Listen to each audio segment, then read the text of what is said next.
This is the story of a college student named Yuya, who had been summoned by a goddess and only hoped for the typical no-brainer ending of every Isekai hero tale, where he'd return to his boring life after defeating the dragon she had summoned him to defeat. After he was forced to stay back and defeat another evil god, the goddess finally let Yuya return to his world, but insisted that he complete his farewell ritual first. Yuya reported his victory to the royal family and celebrated with his comrades, but as he packed his bags, a furry burst into tears because she couldn't bear to watch him go. It was understandably difficult for her because Yuya and his party members rescued her after she lost her family to bandits, and Yuya formed a part of the second home she ever knew. A maid, Eris, informed him that the preparations for the ritual were complete, and also expressed her disappointment at the fact that Yuya would be leaving without fulfilling her wishes. Following that, the king begged Yuya to stay back and even offered him his flat as a whiteboard daughter, the second princess, and her maid. Also, the crown Prince Leon, along with his younger brothers, solemnly bade Yuya farewell because he was like a brother to them. Before leaving, Yuya's final request was for the royal family to take good care of Tia.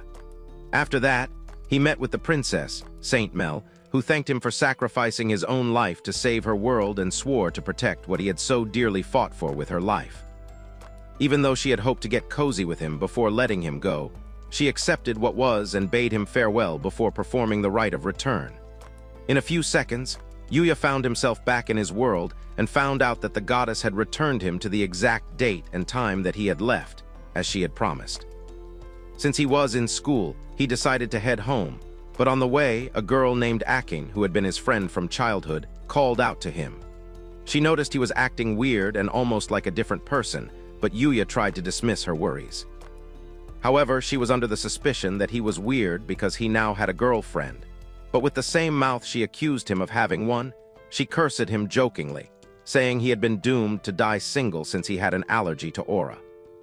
However, he reminded her she didn't have a boyfriend either, and decided he was gonna grab lunch and head home as he had originally intended. Akin followed him to grab lunch, but still noticed more strangeness in his behavior and a coincidental change in his physique, as he looked 10 times hotter than the formless pig she had always known. Yuya suggested that perhaps she had fallen for him, but that immediately disgusted her so much that she wanted to pop his eyes with a can. However, she surprisingly noticed that tears were dripping down his face and asked him why he was crying, but the idiot blamed it all on mustard, even though she wouldn't buy it. Finally arriving at his home, Yuya was glad to find his home exactly as he recalled. Unfortunately, no one was there because his mom was on the night shift, his sister was at her school club, and his dad had moved away for his job somewhere on a different continent. As he opened the door of his dark room, he turned on the light but noticed, quite strangely, that he had unconsciously used a familiar hand motion to create light, and that only meant one thing. He had returned to his world with his magical powers. Yuya was shocked and confused at the discovery that he could still use magic, so he tried out other forms of magic, such as fire and wind magic, which both worked successfully, just as the light magic had. He remembered the gift his parents gave him for getting into college and tried appraising it with his magic, but disappointedly realized that he had been scammed with a fake Rolly. At the same time, Yuya confirmed that he could still access his status window, and the inventory window still worked. He realized that he hadn't returned the holy sword belonging to the kingdom he had saved. Again, Yuya realized that his own life was the exact opposite of every typical Isekai story out there. He had expected that after returning to his world, he would lose his powers, forget everything that happened, and live a happy life, but that was the exact opposite of what he was experiencing. At first, he was just chilling as a college student when he was summoned by Saint Mel, and then the goddess talked him into doing her dirty work.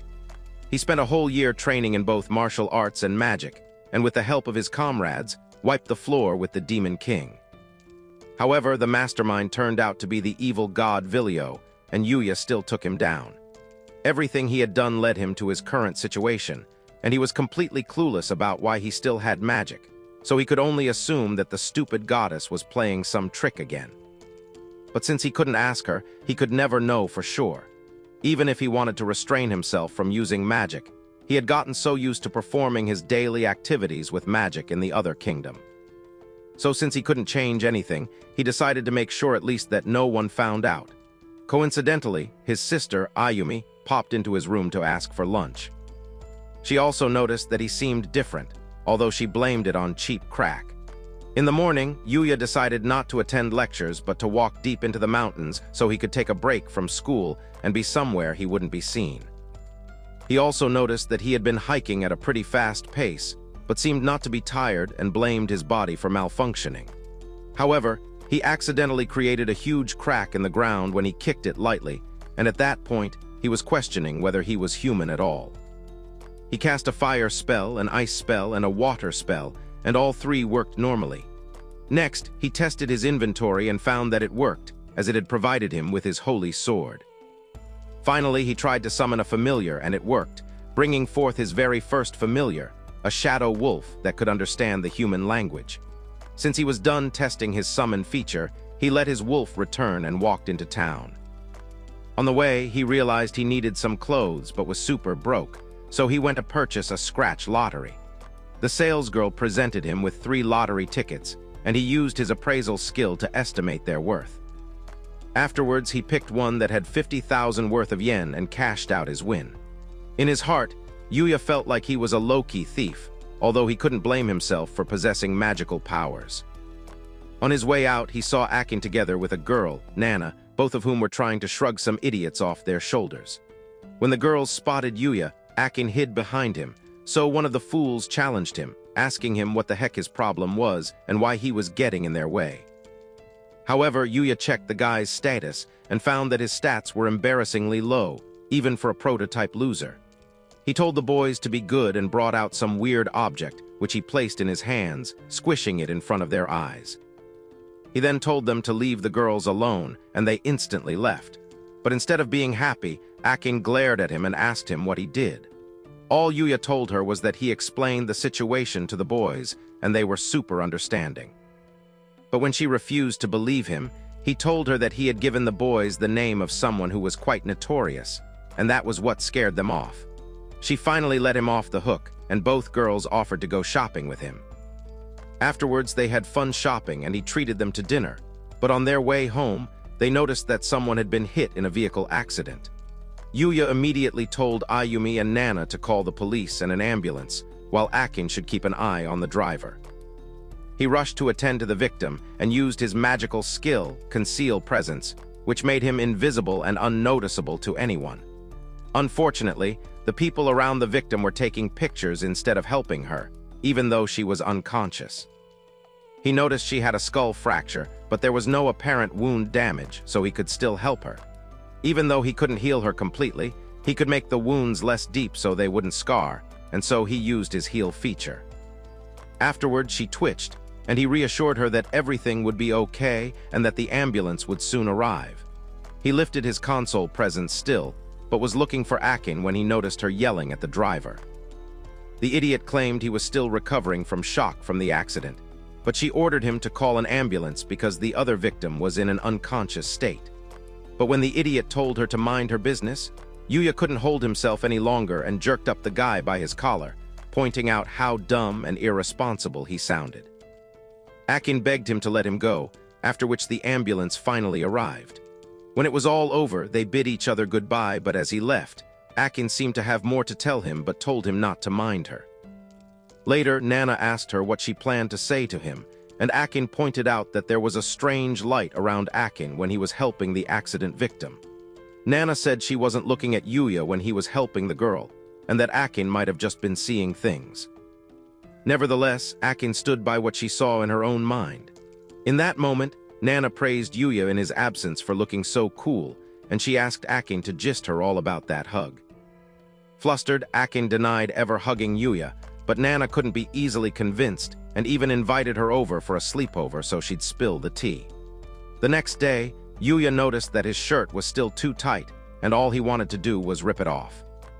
It had been 2 days since the accident, and the girl who had been hit had to be admitted for some days in the hospital, although she would be allowed to resume school the following week.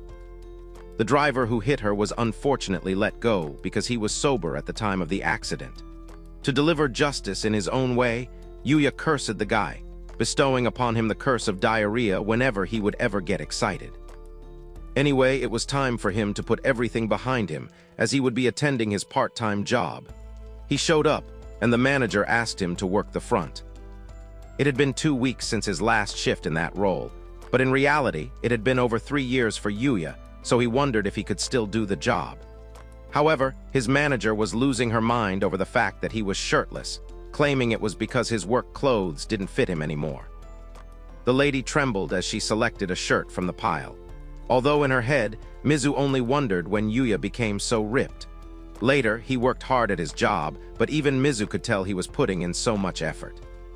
This was all thanks to the fact that Yuya's body was stronger, and he could actually do more than he could before. While he was working, one guy and his gang got too rowdy, so Mizu told them to tone it down and refrain from bothering the other customers. However, the guy said the place was practically empty, and there was no reason for him to keep quiet. So Yuya stepped in, saying that if they couldn't keep the noise down, he would politely ask them to leave. The idiots claimed customers were always right and deserved to be served, but Yuya said their restaurant didn't have time to serve losers, and as such, the bozo and his puppets should get out. The fool asked if Yuya was looking for a fight, so he simply activated his intimidation skill, and all of them staggered backwards, losing their loud mouths and confidence after only one look from Yuya. Thereafter, he handed them their bill, and they politely settled immediately, swaying away like the wasted fools they were. Mizu later asked him if they had done anything to him, and then started crying, saying she should have been the one to take care of them. However, he told her everything turned out fine, and he would only have to go clean up their little mess. Ever since Yuya returned to his world, he had been bored and quite exhausted, so he walked into the woods and in a cave met a dragon who was his familiar. Earlier that day, Yuya had wondered about what to do with his sacred blade, the weapon he had been given by the king when he was a hero. Before leaving their world, he wanted to give it back before returning to Japan, but forgot it in his inventory. Even though he had dealt with the biggest threats, which were the evil god and the demon king, there were still little tiny demons roaming about here and there. However, Yuya knew he wouldn't be able to use it much in his own world, so he planned to return it at all costs. He later walked into the forest, remembering that he had earlier summoned his wolf, who seemed to have returned to the other side, so he planned to return the sword blade by summoning someone else.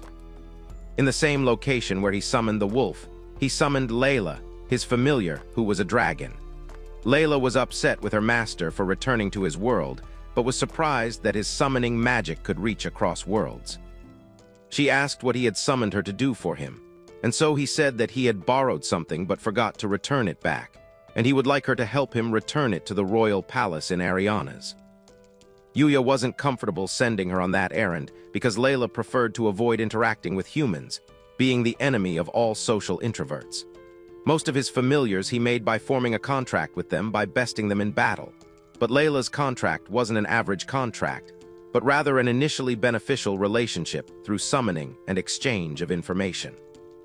Obviously, he couldn't order her to do anything and could only ask nicely.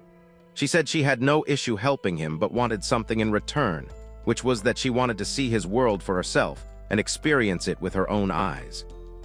However, Yuya said there was no issue, only that her form might be a problem. Surprisingly, Layla transformed into her human version, shocking Yuya with the size of those planets, and all he wanted her to do was shake them to the max. Before embarking on their exploration journey, Yuya warned her not to let anyone know she was from another world, because the inhabitants of this world were unaware of other worlds. She hopped on his bike and experienced the beautiful, smooth roads of Japan and took in its stunning scenery, thanks to the advancements in technology. She also couldn't get enough of the food, especially cake parfaits, and if she had to burn down a kingdom or two to get those, she wouldn't think twice. He begged her not to eat like she had 10 stomachs because he was just a broke college student. However, she asked him if she could give him one of her scales so he could sell it for money. In the end, he had to drag her out of the place, and since she had had her fun, Yuya said it was time for them to go, as he had to attend lectures. However, the girl said she would join him in class, but Yuya was obviously not comfortable with the idea, so she decided to explore the town while waiting for him. However, when he realized that she could spend his entire generation's savings and his trust fund, he decided to allow her to accompany him to class, although he begged her to behave herself. Walking into the university halls, Layla said the university was as large as a palace on the other side, and their population of about 2,000 students was about the population of a rural village. As he was getting in, he was asked for his identification at the reception, and then realized that he didn't get Layla any proof of identity, so he used her guild card and it worked for her.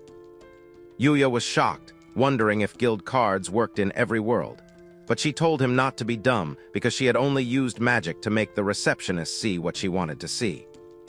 They gave them a visitor's pass, but as soon as they walked towards class, they bumped into Akin, who looked wilder than a ferocious tigress in heat. She asked him who his lady friend was and was even more shocked to hear Layla address Yuya as her master. So Yuya introduced Layla as a friend of his dad, who happened to be in Japan, and asked him to show her around. Still, Akin wasn't convinced and asked why Layla was calling him her master, so he simply said that Layla was still learning the language and used old-fashioned words to express herself. Akin showed Yuya aside and introduced herself, saying she had never seen a lady so beautiful, while Layla said she had heard so much about Akin. Yuya usually complained that Akin was bad company, and he had been trying to get rid of her since middle school. At that point, Yuya already knew his time on Earth was up, and Akin squeezed his shoulders, saying she would follow him into his classroom. She nicely showed Layla the way to the cafeteria and other parts of the school, but somehow around that period, a guy named Akio asked Yuya to introduce the hottie he brought with him. Akio was a third-year law student whom Yuya had met through their towering club. From the day he started uni, he spent every second on his bike and failed his first year so fast that he almost got suspended. So Yuya warned the bozo that if he kept speaking in that manner, he would fail school that year too. Eventually, he introduced Akio to Layla, saying he looked like a playboy but was actually pretty nice. Almost immediately, Akio gushed over Layla, saying she was absolutely stunning, and he felt sorry for every other girl there. But right then, Akin asked him what he meant by that statement, and he was forced to eat up his words. From there, more guys joined them, asking if they could join them, but Akio sent them on their way, saying they could flip their antennas or something. They both got into a fight, and Yuya immediately said that they should leave him with Layla because they were together. The fatso offered to show her around campus and even told Yuya to go on his way, so Yuya could tell that the idiot was trying to threaten him. When Layla had seen enough nonsense, she grabbed the hamster's face, asking him what exactly he was planning to do to Yuya. After much pleading, Yuya convinced her to let the fool live and turned his attention to the fool, telling him he was a little out of her league. Akin, curious as ever, asked Yuya what was up with Layla and that tremendous amount of strength, so he simply said the girl worked out a lot. They bade Akio goodbye, while he begged relentlessly for Layla's number. In the end, Yuya was worn out because he had a more eventful day than he had bargained for, and had yet even to give Layla the sword he wanted to give her. They arrived at his house, and Layla said she wanted to meet his family and also whispered in his ears that if anything strange were to happen, she would use magic to make it go away. Surprisingly, Yuya's sister was already holding a banner welcoming Layla to Japan, and she said that Akin had texted her that Yuya would be bringing in a lady friend. They had dinner together, but later they all went to bed while Akin couldn't get over Layla's extra-large airbags. On the other hand, Yuya roamed around in his bed, wondering whether Layla was okay. And indeed, she was, as she was getting a barrage of questions from Akin pertaining to what her relationship with Yuya was. But Layla said that their souls were bonded to one another, although it wasn't in a romantic sense. However, she did find him attractive as a man and liked him, although she wasn't particularly sure in what way she liked him. Yuya's sister told Akin that she had now found a rival, but Akin denied anything of that nature. So Layla asked her what her relationship was with Yuya. Akin only said that they were friends, but Layla outrightly said that it seemed both Akin and Yuya had once exchanged juices. It was obvious that Layla hadn't come for peace, but to create violence. The poor Yuya was trying his best to eavesdrop on their conversation, but could hear nothing at all, although he was quite confident that no one would suspect anything. He was still worried and checked in on the girls, asking if they needed anything, but they told him to get out and stop interrupting their girl talk. Eventually, all he prayed for was that the holy sword would make it back okay. Now this is the story of how Uma and Layla met. Before their meeting, Layla had always stayed alone in that cave, and no one ever set foot there for obvious reasons, so she spent her days slumbering away. Time flowed slowly until about 2 years ago when she left her cave. It all began when she met Yuya and his party, who appeared to her in her cave. Still, she was never fond of humans because they were greedy, arrogant, and violent, and so she sent them off, threatening to eat them if they wouldn't leave. However, Yuya told her that he needed her help to protect the kingdom from the Demon King, but Layla refused to help them because, to her, humans and monsters were the same, and she had no intention of standing between them. So Yuya offered to complete any task she assigned to him, and if he succeeded, it meant he won, but if he failed, then Layla won. If he lost, she could do whatever she wanted to with him, but if he won, she would have to help them just for a little while. Layla burst out laughing, asking why he was willing to go to such extremes. So Yuya shared that the goddess Valianes summoned him to protect their land, and he was only trying to do his best so he could go back to his own home. Layla told Yuya to abandon the people of that world because they weren't his concern, and there were also other ways he could return home. But he said that even though he was upset with the goddess for summoning him, he could never return to peace after abandoning everyone he had met in his new world. His speech made her consider his offer, and so she said he should subdue her by force so he could prove himself to her. If he succeeded, she would acknowledge him as her master and lend him her power. Yuya's teammates begged him not to try because he was no match for a dragon, but Yuya excitedly said it was his honor to fight against Layla. During the fight, Yuya struggled over and over again, captivating Layla with the sincerity in his eyes. After their back and forth, Layla declared Yuya the winner of their wager. She said she won't serve him unconditionally, but he would be her master for a while. She was impressed by how relentless he was, even though he knew how difficult it would be to subdue her, and she became curious about what life had in store for him. Back in the present, Layla's visit had finally come to an end, so she thanked everyone for their hospitality and pretended to bid Yuya goodbye. Obviously, that was just a farce because until Yuya lifted his summon, Layla couldn't return to the other side, so he would have to meet her back at the mountain where he summoned her. He had also warned her not to teleport when others were around, and not to stop for her parfait until she arrived at the mountain. However, Akin's eyes lingered on them even while Layla planted a kiss on Yuya's lips just to get the girl flustered. As she bid them goodbye, Akin unleashed her wrath on the poor guy, causing chaos while Layla laughed on her way out. Eventually, Layla returned to her original form and her world. But before her return, Yuya asked her why she kissed him, and she only said that if he enjoyed it, they could just move on. Also, he presented her with a box of parfaits because he had noticed how much she loved them. Subsequently, he asked her if she was trying to kill him to end his life, and she found it insulting that he wasn't even feeling honored to have his face buried in those glorious mountains. Also, Yuya showed her some parfaits he had kept for Mel and the others, begging her not to eat them before they arrived. Right as he was about to send her back, she asked him to summon her once a month or so.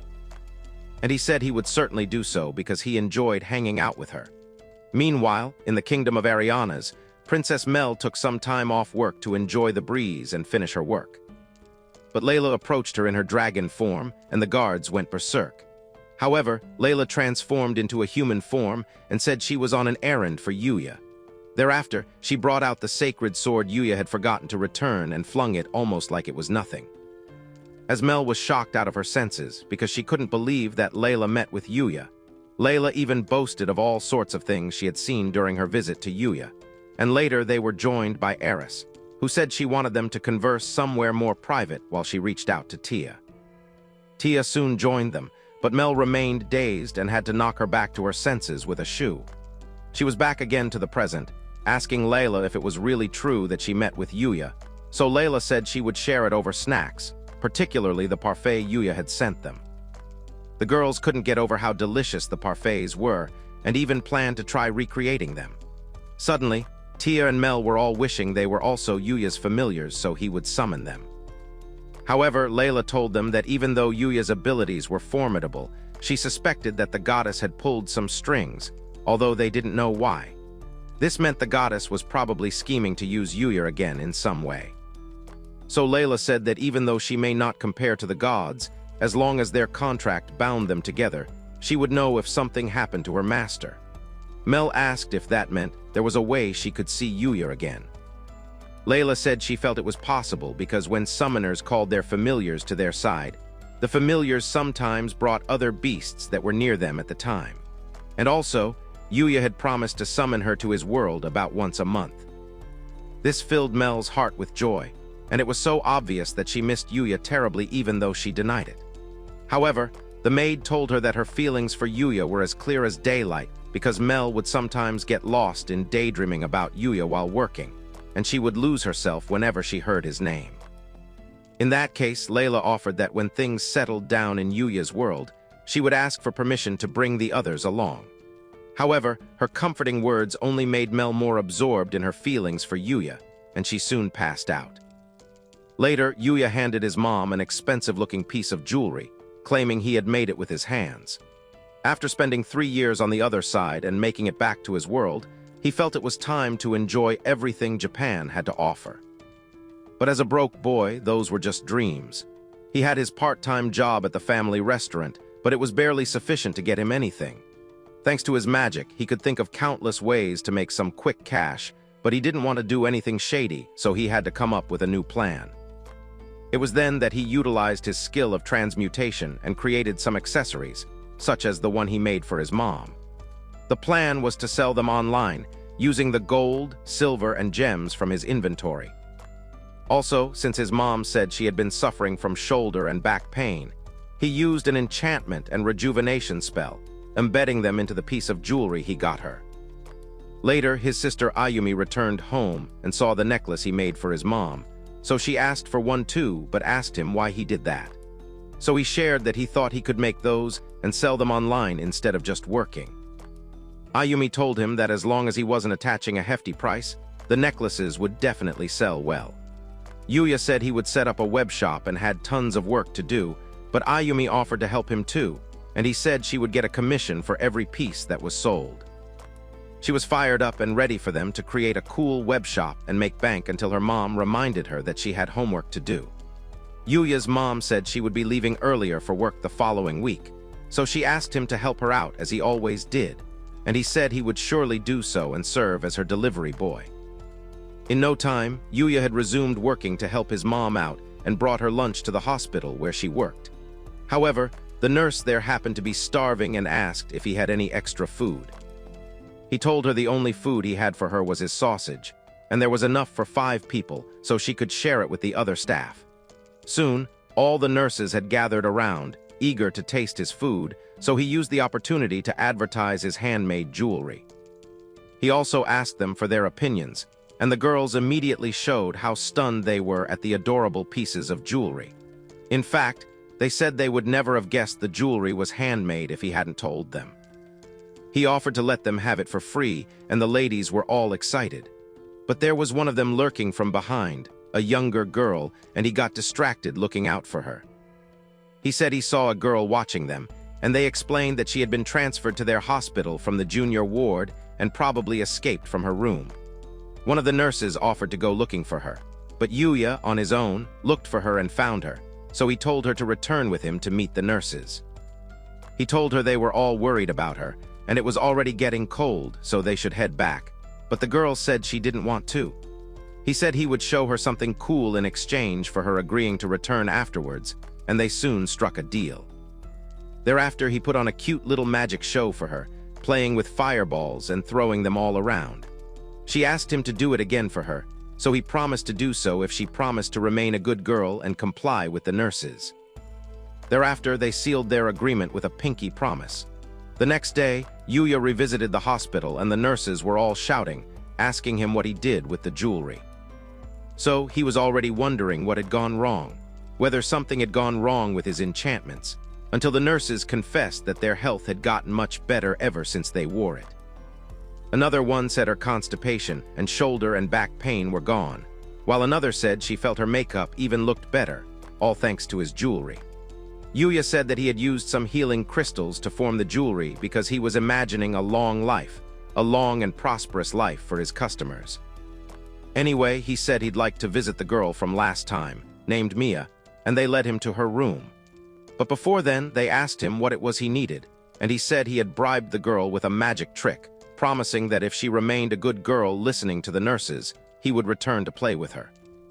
Nurses were surprised and realized that that's why the girl had been listening so sweetly to everything they said. So they thanked him for going through all the trouble. However, he asked her why she was in that ward and not with others her age. So they explained that she had a fight with another kid, and if all the kids stopped playing with her, it wouldn't be good for her mental health. So rather than keeping her there, she was transferred to the surgical ward. Yuya was deep in thought when she somehow encountered a young boy who was also about to get into her room. The boy immediately ran away when he saw Yuya, but Yuya caught him and said it was time for them to chit-chat a little. He asked the boy why he wanted to see Mia, and the boy called him an old man, telling him to mind his business, and started crying like he wasn't the one who had issues. Yuya asked the boy whether it was he who Mia had a fight with, and he acknowledged that it was, because he had said something awful to her. He narrated that Mia's parents were usually too busy to visit her, and when the parents of her mates would show up to visit them, she would become so apprehensive and lash out. When Chino's mom paid him a visit with his favorite manga, Mia flung a teddy at him and acted rudely, so he told her that if he were her parents, he wouldn't ever visit her with that nasty attitude of hers. His careless statement made even his mom angry with him, and she told him to offer Mia an apology right away.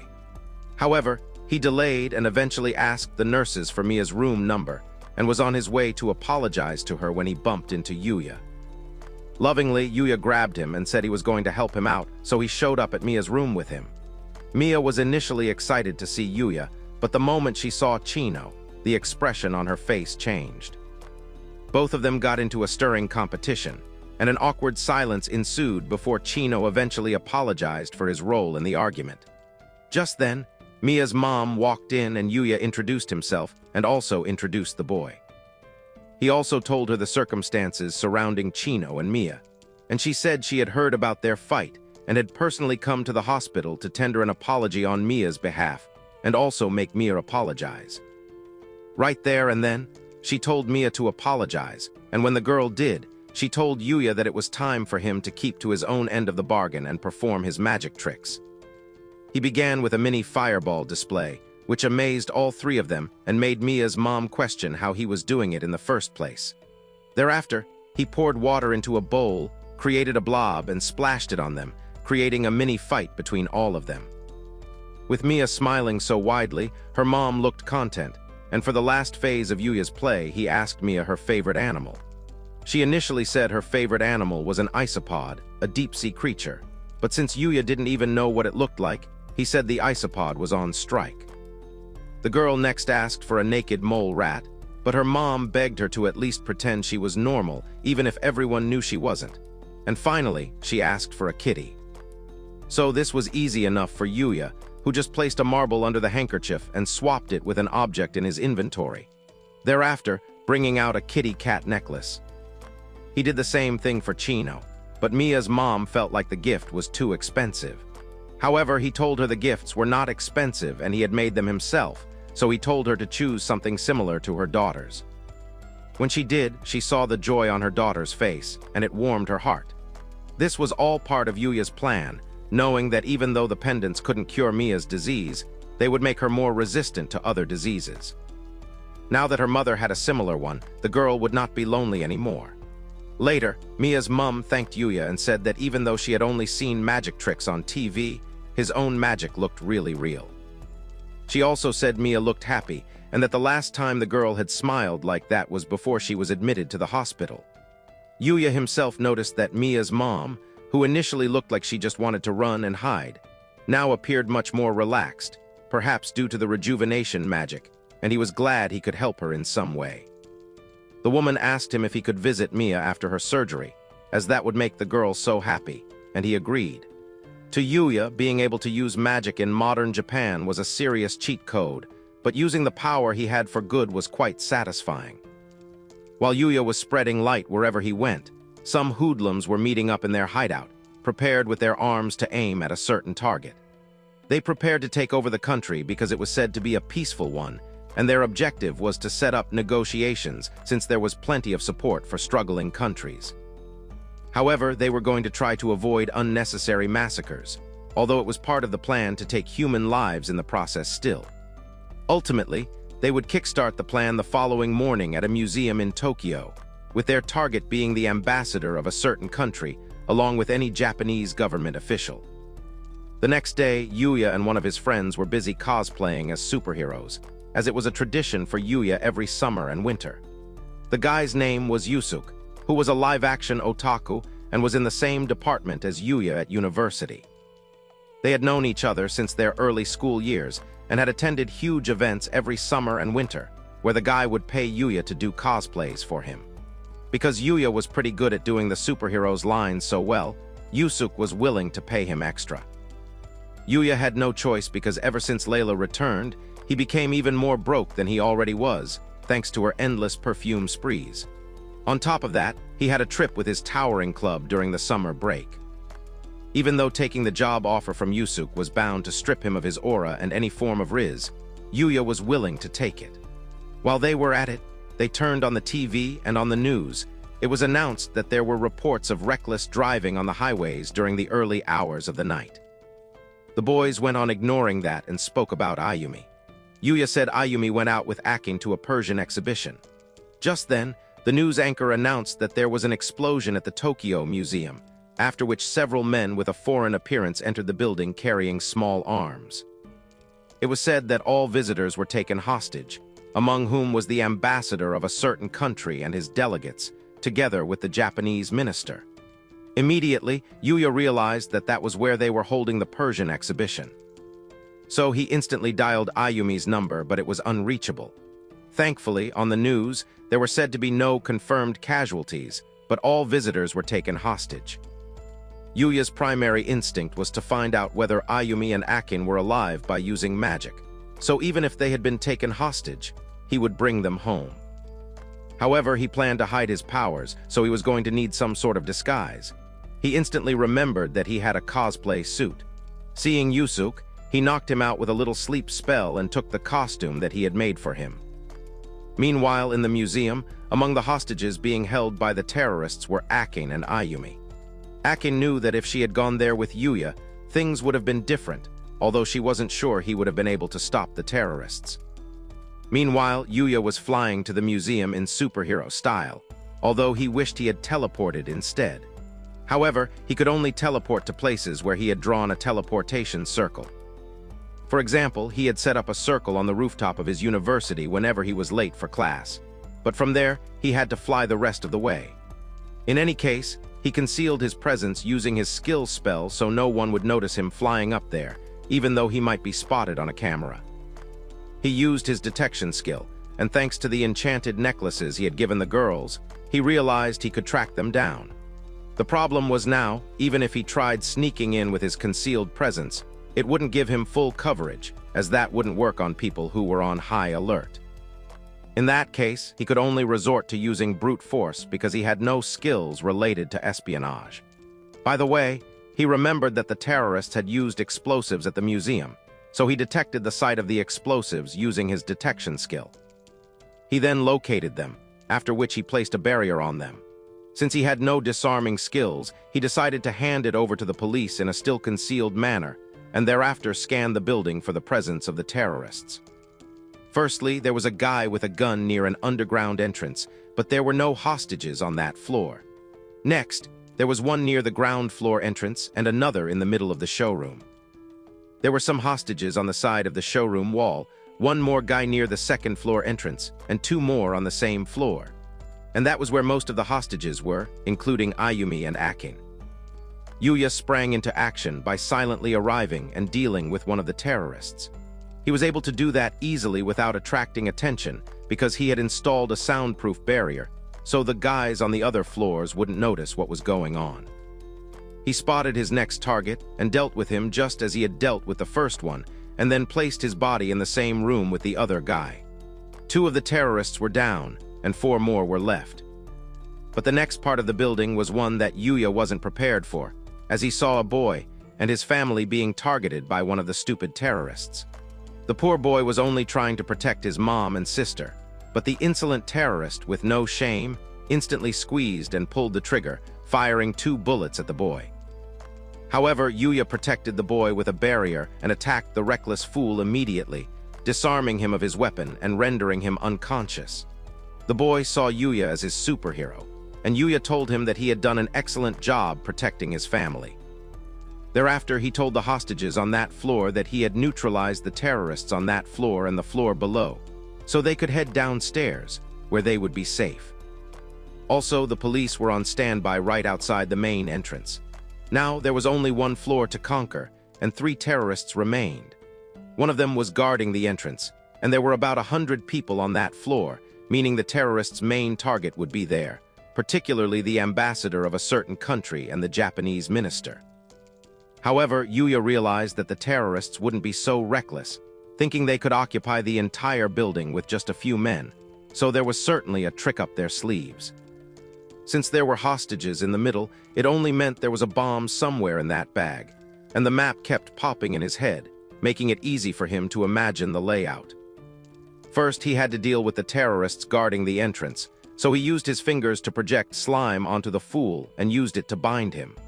Thereafter, disarming him and kicking him, knocking him unconscious. Soon, he was left with the remaining 2 guarding the main target. The first one he dealt with was faster than the others, but it wasn't going to be an issue for Yuya, and in the end, he froze the terrorist's hands to the ground. The next idiot thought he had the Supreme Card and held the remote of the bomb, which he immediately activated. But after clicking like an idiot and seeing that nothing happened, he realized he had been outsmarted, and Yuya immediately zapped the guy until he fell to the floor with a thud. Later, the ambassador's security showed up at the last minute to check on him, but Yuya told them to do as the civilians were told and head downstairs. As the people moved, it seemed Ayumi was staring right into his soul, but he convinced himself that she couldn't tell who he was thanks to his disguise. The police eventually arrived and asked Yuya whether it was he who took the terrorists out. He said he did and had neutralized them for his own reasons, but the head of the SWAT team asked him for his name. Yuya said he hoped they would only trust his appearance as a superhero and make them understand that he didn't want to reveal his identity for that reason. Besides, he picked up some things under a bench, which he believed were bombs, and asked them to handle them for him. He brought out the bombs, saying he had placed a barrier around them and destroyed the device that looked like a remote switch so they shouldn't explode. But the poor guys were scared for their lives. Later, the cops thanked him for his help, although they said he would have to follow them for questioning. He insisted that he would rather not and immediately vanished before them. His mission was accomplished, so he returned home to Sato's house thanks to the magic circle he had placed there. It had only been an hour, and wearing the suit was quite embarrassing, but Yuya knew he would never have made it to the museum without it, so he was thankful to his friend. The next scene showed Tia and Mel. Tia begged Mel to let her stay back and fight for the country, but Mel said there was no need for her to get involved, and that she should go and fight and find Lilda. Back in Japan, Yuya was asleep all day, and his sister had to wake him up. Obviously, he couldn't get over the cringe of his superhero status. The media didn't help, as they were talking about it day and night, rambling about a mysterious hero who popped out of nowhere and wiped the floor with the terrorists. All he could do was sit and watch in silence, observing the cringe of his existence. Most especially the super corny superhero moves that he had to do just to prove his point after defeating the terrorists. Everything made him want to crawl into a hole and stay there forever, and he had been feeling that way all week. Again that morning, the television still showed the so-called superhero, and Ayumi surprisingly said that the guy looked like Yuya in his cosplay attire. Later, Yuya's calendar reminded him of his meeting with Layla, which was when he realized it had already been a month since she left him, and it was time to summon her again. Ayumi asked if he had plans for the day, so Yuya told her that he planned to, but he forgot he had a meeting with Layla. She asked if Layla would be staying with them again, but he said that was unlikely to happen. Later in the day, Yuya summoned Layla again and said she had returned the sacred blade and had a surprise for him. To his utmost shock, Tia ran and hugged him, excitedly saying she missed him so much. Yuya was shocked, and Layla explained that Tia had visited Layla in her lair. Yuya expressed that while he was glad to see Tia, who had come all the way to see him, she couldn't just walk around like that in his world.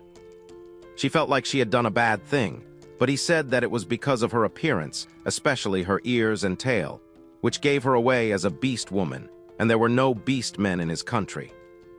Besides that, she had to acquire a birth certificate if she wanted to stay there, and even if he put her in his home, she would never be able to leave the house. Layla immediately said she could alleviate Tia's expression with her magic, and since the girl would not reside there forever, Yuya said it was okay, and Tia agreed, saying being able to see Yuya was good enough for her. Yuya asked Layla if she could hide Tia's ears and tail and transform her into a human, and Layla transformed herself into her own human form, and then said she would get right away to work. Afterwards, she transformed Tia into a more humanized version, making her thick in all the right places. Later, they all went on a ride, and both girls were surprised to find machines that could slide across the road. They went shopping for Tia, and she was so obsessed with the clothes and the beauty of the place. Layla, on the other hand, remained obsessed with her parfaits, and Tia joined her. However, Yuya was the one to pay for everything. Later, he had them rehearse their lines, telling Tia that she would introduce herself as Layla's half-sister, and say she was only there because Tia had been having trouble at home. And since Layla didn't know what to do, Layla met Yuya to help her. The backup plan was that if nothing worked out, then Layla would just use her magic to make everyone accept the story or forget it. Soon, it was the moment of truth, and they arrived at Yuya's house, where he was welcomed by his sister. Ayumi was surprised that her brother did not have just one but two pretty girls by his side, so she assumed he kidnapped them or forced them to hang out with him. At nightfall, while Yuya was doing the dishes, he was secretly grateful that things had gone according to plan because he had anticipated a disaster. But somehow, things were peaceful even though Ayumi wasn't entirely convinced. Later, when Ayumi went into the shower, Yuya asked Layla to tell him the truth about why Tia had come visiting. Layla said that Tia only wanted to see him, but he felt there was more to her visit and asked them to be transparent. Almost without her saying a word, he asked them what had happened to Mel. Because it was obvious, Tia didn't just up and leave when she headed over to Layla. Both girls were silent, and after a while, Layla eventually spoke up, saying Tia was ordered by Mel to stay with Layla so her survival would be ensured. Then they confessed that the Beals Empire was marching into the kingdom. This said empire had a very powerful military, and even when the Demon King was terrorizing Mel's kingdom with his forces, Beal's kingdom was in military conflict with its surrounding nations eager to expand their borders. However, they were happy to join forces against the evil god's army. The battle where the Ariana's kingdom and the Beal's kingdom stood side by side against the demon, and the evil god's army was not so long ago. Yet here they were demanding to attack the city of Ariana's and even capturing surrounding towns and asking them to surrender. The kingdom of Ariana's refused to surrender and requested support from neighboring towns. But even with their help, they couldn't defeat the empire of Beals because their manpower had been significantly reduced after the battle against the evil god. As it stood currently, people were evacuating the kingdom of Ariana's, and that was why Mel instructed Tia to stay with Layla for her protection. Yuya was angry as he realized that it wasn't too long ago that humans battled against the evil god and had sacrificed so much to win the battle. This meant that the Beals kingdom had been preparing for the moment the battle against the evil god was over, or, even worse, had been waiting for their moment to strike the Ariana's kingdom, and hadn't even lent their full power to fight the evil god. It pissed Yuya off to know that most of humanity's life was at stake in that battle. Yet the kingdom of Beals, the empire of Beals, was plotting against the kingdom of Ariana's and giving half of their manpower. Layla noticed that he was losing his cool and told him to calm down. When he collected his thoughts, he asked her to take him back to Wilsteria. She outrightly said no because this battle was won among humans, and it wasn't in his place to meddle or to fight in someone else's war. Soon, Ayumi was out of the bathroom and walked in on them arguing, asking if they were fighting, but Yuya said there was no problem. However, Layla screamed that Yuya refused to share a bed with him, and so his sister said that he was a virgin and would probably die that way. Later, while the girls were busy having fun, Yuya was in distress thinking about the continent of Wilsteria. He knew the war was just another conflict on the continent, and that he was an outsider, so it wasn't his business.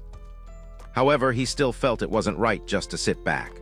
Besides, he knew that if he went there, he would be giving up his life in Japan, which he had worked so hard to come back to, so he was torn in two.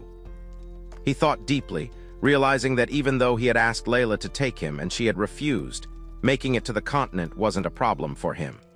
The reason Tia was there today was because she was in contact with Layla the moment Layla was summoned, causing Tia to be summoned as well. That meant that when Yuya sent Layla back while he was in contact with her, she would take him with her to the other side. The real problem now was how he was going to return to Japan, because the last time, it was the goddess who summoned him to the other side, and she was the one who sent him back after he fulfilled his purpose. But now that he was going of his own free will, he wasn't sure the goddess could help and would have to figure something out. Somehow, he had an idea in his head, but he had to test it out, and if it eventually worked, he had to brace himself to jump into the mess. In the morning, Yuya went out for a walk with Akin and her dog, Elizabeth. Usually, Yuya would run into her during his morning workouts, but on that day, he was doing it purposefully. Somehow, this granted Akin the chance to ask him how things were going with Layla, and the fact that she knew he had brought another cute girl into the house with him. But he shamefully told her that his sister was hosting the girls, not him. Akin said she got to see him that day, so she didn't mind and was happy. And then she said she was going to get some drinks. As she left them, Yuya told her dog to accompany him somewhere. Much later in the evening, the scene had changed, showing Yuya with Layla and Tia, whom he had woken up late at night. He told them he was going back to Wilsteria to stop the war between the Empire and the Kingdom. He agreed that, as Layla said, he had no right to stick his nose in that business because he was an outsider, but he owed a debt to all the people who helped him, especially the royal family, and as such, he couldn't sit back doing nothing while the Empire attacked them. Layla asked him if he was sure of his choice, because he had worked so hard to find his way back home to Japan, yet here he was throwing himself into battle once more. She asked him how he planned to return home from Wilsteria, because he obviously didn't plan to leave Japan forever. He concurred with her, saying he definitely had to return because he had exams in a month, and it was 2 weeks until the exam date. Even though he knew he couldn't end the war in such a short time, he at least wanted to put a wrench in the Empire's invasion. Layla asked him to reconsider so she could assist the kingdom in his place, because all she needed to do to help was rip the Imperial army to shreds and derail their machinations. He thanked her for saying it, for offering to fight, but adding that there was more to his involvement, because he wasn't looking for a fight but felt it was the right thing to do. However, the question remained of how he would return to Japan, given that the goddess wasn't going to help him this time around. But he told her that he had a plan. She was able to bring Tia because they were in physical contact, so he forged a familiar contract with an animal in his world that he would summon to the other side. It was none other than Elizabeth, Akin's huge dog, whom he had successfully forged a contract with and even teleported together with. Layla would rather discourage him, but Tia said she was happy as long as she was beside him. Even though the kingdom had so many people she loved, if she had to choose between all of them, she would still choose Yuya. But if she didn't have to choose, then she would like to save everyone.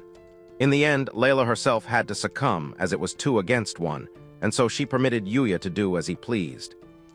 He immediately started planning when he would leave, and said they would depart the following day, after which he would tell Ayumi and his mom that he was going on a trip. Meanwhile, in Ariana's kingdom base, the Crown Prince Leon noted that they had been able to muster some forces. The captain of the Royal Knights, General Regin, informed him that the Imperial forces had gathered in the Western Plains, and they would likely launch an attack the next day, in the afternoon or the day after, with their 80,000 men. As the vice-captain broke down the formation of the other staff, another soldier came to inform Leon that some guests from the eastern city-state had arrived. He welcomed them nicely, and the leader of the other country's delegation said they didn't mind helping because they knew that if they didn't stop the Empire's invasion, they would be the next on the chopping block. The same thing was said and affirmed by the other cities, who apologized for being unable to gather as many men as would have been helpful. But Leon told everyone that they would soon put an end to the Empire's madness, and they were expecting an attack on the morrow. He explained that the strategy was to bear the brunt of the Empire's assault while retreating along the highway in the hope of reducing the Empire's resources. However, Leon said that their forces outnumbered them, so getting flanked was considerable.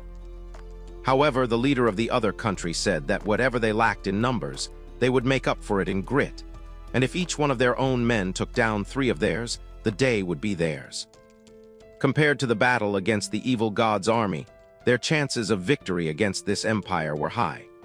However, the national head sorcerer requested that the leader of the other country stay clear of the front lines because the fate of their kingdom was intertwined with his fate. He also advised Leon that if anything went wrong, he should abandon them to fight so he could live to fight another day. However, Leon said the kingdom was in good hands because his sister Mel was still alive and his dad was still in great health, so he would risk his life like every other man who was going.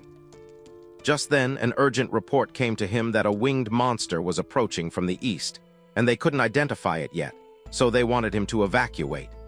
Many of them wondered whether it was a wyvern, but Leon soon recognized that it was a dragon, and they commanded everyone to get into defensive positions. But to his utmost shock, it was just Layla arriving with Tia, Mel, and Yuya. Earlier, before Yuya and the girls arrived, he had tried explaining to his mom and sister why he had to leave, using the excuse that Layla and Tia had to return for a family emergency.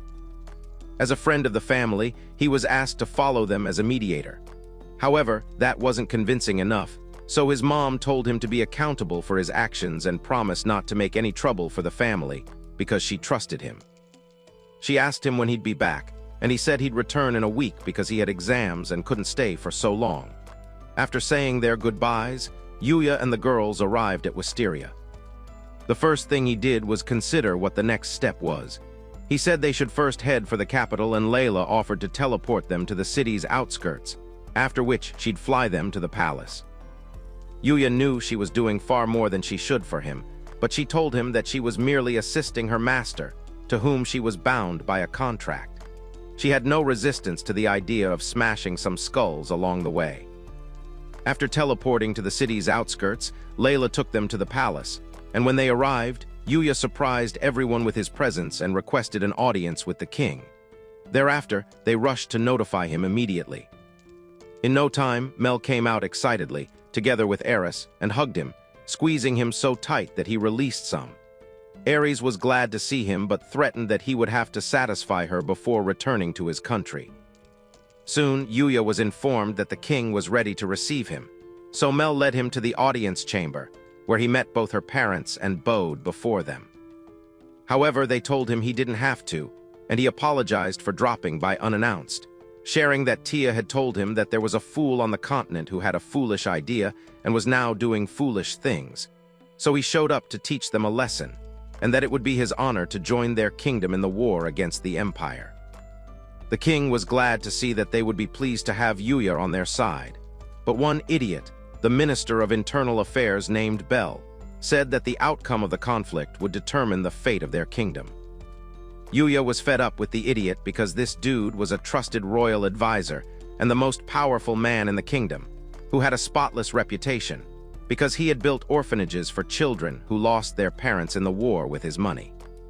The man had done absolutely nothing wrong, but he never approved of Yuya as an outsider jumping in to solve a national crisis, and he showed his disgust every time they ran into each other.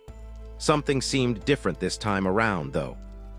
Bell continued saying that in the battle against the evil god, Yuya had been summoned by the divine goddess, but currently that wasn't the case, and it would be foolish of them to trust someone who wasn't from their own world. The king said Bell was just being stubborn as ever and that he sympathized with his opinion. But as things stood, many would lose their lives, and in light of the need, the hero, Yuya, had volunteered to join their cause. Therefore, he ordered the minister to show some restraint. Coincidentally, and at the weirdest moment, Bell's hair suddenly disappeared, all thanks to Yuya's curse that he had placed 2 years ago when the guy was on his nerves. He actually cursed Bell, saying he would lose 1 hair for every 100 steps he took, and that was why the dude was bald. In any case, the king affirmed that it seemed Bell could no longer object, So he informed Yuya that they had received some men from the eastern city-states and a volunteer army of adventurers and mercenaries who set up camp in the east part of the plains. They expected an attack in the coming days, so the king wanted Yuya to join the encampment, and Yuya said he would depart as soon as possible. Confidently, Mel said she wished to go because she knew that if Yuya was joining them in battle, then their chances of victory were higher, and by accompanying Yuya, she could help further lower the casualties. She went on to say that they had some pretty solid people in play, such as her own brother, the vice-captain, with Mel, Yuya, Tia, and Layla, which meant the heroes' party would be reunited once more and boost everyone's morale. With that, her father's confidence was gained, and he ordered Mel to accompany Yuya and lend her strength to Leon and his army. Yuya promised to bring them good news in the next coming days, and the king thanked him not only for helping this time around, but also for what he had accomplished the last time. However, he emphasized that Yuya shouldn't overstress himself on their account. Those were the events leading up to the time Yuya joined the prince at his camp. So when Leon saw Yuya, he expressed his surprise at Yuya's appearance while Yuya delivered a handwritten message to Leon from the king stating that Yuya was to join their war effort. With that, Leon thanked him and said they would now have to adjust their strategy. Before anything began, the prince asked Yuya if he was completely sure he wanted to join them in battle, and if Layla also wanted to be a part of it. However, so Yuya said that Layla wasn't there to fight necessarily, but was going to assist in any way she could. Yuya asked for more details about the current status of their battle, especially on the enemy's side and strategies. So Layla told him that the royal army had 20,000 men, but totaled about 40,000 with reinforcements, as against the 80,000 men in the empire, making them greatly outnumbered. Yuya planned to do everything within his power, but knew that they were obviously at a disadvantage, and he couldn't make up for the difference of over 20,000 men. Typically, Yuya could wipe out the entire army in one go with a single spell, but he had exhausted such single-spell skills during his battle against the Demon King and the Evil God, so their only hope was a waterproof strategy. Leon shared that based on the location of the Imperial Army, they believed they would use a crescent moon vanguard with light cavalry on the right, heavy cavalry on the left, and infantry and heavy cavalry at the center, with the commanders and service corps behind the front line. They expected the Empire to crash into them with their heavy cavalry at the center, while their right wing circled to cut off their path of retreat. Then the heavy cavalry in the left wing will divide their forces, at which point the infantry in the center vanguard will join the three. Yuya wasn't surprised at the simple formation, because the Empire's army was huge in number, and any complex formation could cost them by creating confusion among the ranks. Ideally, Yuya would prefer to surround them from all sides to wipe them out, but it wasn't realistic to think of that with the difference in their numbers, and since they had set up camp in the open, the Imperial army would see them coming from miles away. Now that Yuya was in the picture, Leon asked him if he had any suggestions for a new strategy because they had earlier planned on fighting without him. Yuya said their priority should be to end the battle as soon as possible, since they were outnumbered, and then, since they were recovering from the previous war, they should limit the number of casualties. Without him saying anything, it was obvious that Yuya was pulling a Fort Galdas again. Fort Galdas was a fort that served as a foothold for the Demon King's army when they attacked the south. Whenever they wiped out the army, they would retreat to the fort in the valleys between the mountains, regroup there, and come at them again in full force. Aside from Layla and Kadru, Yuya had contracts with two other familiars. One of them could command any small rodents in the area, so they used that to summon a type of bug, but in billions. One of the commanders recounted how Yuya had used the fort to defeat thousands of the Demon King's army with his magic, rendering the fort unusable while traumatizing the soldiers so much that over a fifth of them deserted them. This was all accomplished by using summons, but obviously in billions of numbers. However, Yuya told them all that he won't do it again because there was no time or even space for that. He asked who was leading the adventurers, and they told him it was an A-rank party whose operations were based in the kingdom, so he asked them to call them over. In the meantime, he had some ideas and asked if the prince was willing to listen to them, giving him a piece of paper where he had written a plan to keep the casualties low, while simultaneously creating an opening in the imperial forces. All Yuya wanted to know was whether they would have enough time to prepare. So the prince said the royal and allied sorcerers would back up the adventurers, and if they started preparing right away, then the engineers and earth mages would get a few hours of rest before the battle began. If all went well according to plan, the prince, Leon, was confident that Yuya's plan would greatly help them on the battlefield. Thereafter, Yuya assigned Mel to be his assistant and to support the adventurers, while Layla would deal with the light cavalry, taking out the commanders at the center of the army. As for Tia, she would ride with Layla and point her towards important-looking people. Layla asked why he wasn't just letting her destroy the entire main force of the enemy. So Yuya told her that the battle was between the kingdom and the empire, and as a hero who served the kingdom before, he had his reasons. But a dragon who normally wouldn't interfere with humans playing a major role in the conflict would cause all sorts of problems. So he would like her to play more of a supporting role. The prince backed what Yuya was saying by saying that, truly, if Layla got involved in the fight, it would cause more countries to invade them sooner or later. For that reason, he would rather he and his forces stick to their initial decision to fight to the death and conquer against all. While he was still talking, he was informed that some members of a party named Fangs of the Minotaur had arrived. They introduced themselves to each other and all stated their names, inspired by the Ogis of Cornhub. So even when they were excited to see Yuya again, he instantly told them they were fired because their entire party was wrong on so many levels. He told them he had an important task for them and shared the plans. So the leader of the party agreed thatonly they could pull it off and told Yuya that they could count on him. The day of the battle eventually arrived, and it was noon, but it was so cloudy that the sun wasn't visible. There was also no wind, so the perfect conditions to make their plan a success were already set. Since they were already south of the Imperial army, Yuya used his skill to conceal their presence and wait.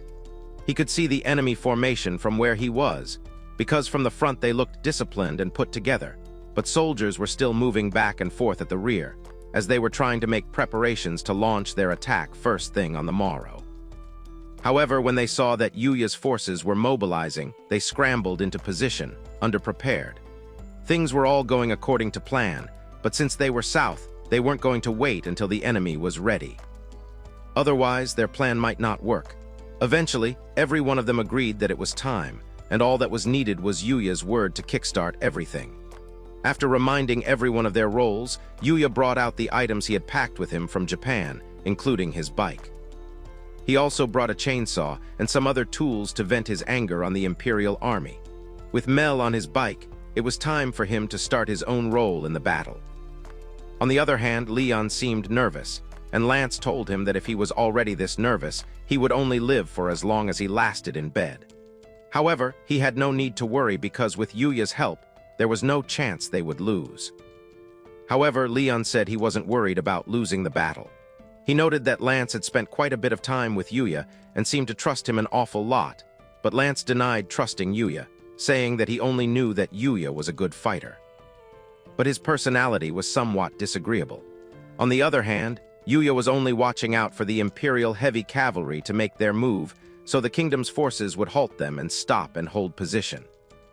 If both armies charged at full speed, they would clash in a matter of minutes. But if they stayed put and let the Imperials go to them, they would buy some time, and it was all up to them. He then activated the barrier over his bike and ran straight into the Imperial army, pushing them out of the way, one after the other. At the same time, Mel dropped explosives left, right, and center, dispersing them and causing chaos. The men were thrown into disarray and were losing their minds, attacking their own selves. So that was the first part of their plan in action, and then the royal army of Arianas stepped in. Yuya devised a plan to completely halt the heavy cavalry of the Imperial army. This was achieved through running his bike through a couple of men, and even though the number wasn't substantial enough, it gave Mel enough distance to throw the harmless firecrackers around. These were not explosives that would take the lives of the soldiers immediately, but rather distort the sense of balance of their horses, since horses would be susceptible to light flashes and sudden loud sounds. As a result, the horses of the heavy cavalry were thrown into confusion, and the cavalry was mobilized, creating the perfect opening for the forces of Ariana's kingdom to strike. The next phase of the plan was carried out by adventurers and the sorcerers, especially the sorcerers who bathed the Imperial army in blood with hot water. In the midst of all of this, Mel stopped by to attend to some of their wounded soldiers and healed their injuries using her light magic. Afterwards, it was time for Layla and Tia to kickstart their own port. Obviously, Tia looked distraught and anxious, so Layla had to calm her down. The poor girl was glad that she was finally getting back at the Empire. This was because she lost her parents as slaves, who died as slaves, and she almost had to become a slave by herself, as the Empire was the only nation that hadn't abolished slavery. So it was no surprise to Layla that Tia was quite excited, not to mention that she was eager to please Yuya by doing a good job. Layla transformed into her dragon form, and Tia hopped on her back. Layla's sudden appearance terrified the soldiers, as the last thing they had expected to see was a black dragon. She roared and exhaled a gush of air that blew away some of the forces. A few fools thought it was smart to shoot their arrows at her, but to Layla, it felt as though they were only shooting cotton balls. Tia kept her eyes peeled to find the commander of the squadron and eventually noticed a man directing a section of the army. Immediately, she pointed in his direction, telling Layla to take him down first. Will the girls successfully play their role in the battle against the Empire, and will Yuya lead them to victory? If you're eager to see how this plays out in Part 2, type the name of the manga's hottest girl in the comment section. If you enjoyed the video, give a thumbs up and subscribe to the channel for similar content. As always, thanks for watching.